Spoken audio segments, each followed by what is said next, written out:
Kan kita lagi nyicipin buah naga. Nih, buah naga asli diambil dari pohon. Luar biasa. Luar biasa. Ya, jangan lupa subscribe ya, gratis. Pak, dengan siapa, Pak? Dengan Bapak siapa? Pak Saimun. Udah lama kerja di sini, Pak?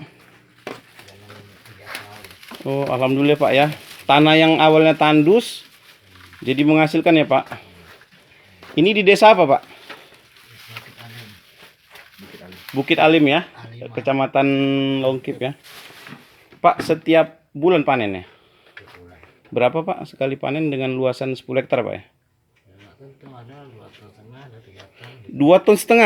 Oh, Masya Allah, sekali panen per bulan 2,5 ton, rekan-rekan. Saya klarifikasi tadi ya, saya pikir 100 kilo, sapi 2 ton.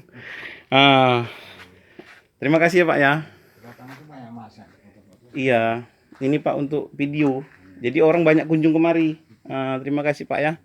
Oke rekan-rekan, kita lanjut lagi ya. Jangan lupa subscribe-nya. Oke, assalamualaikum.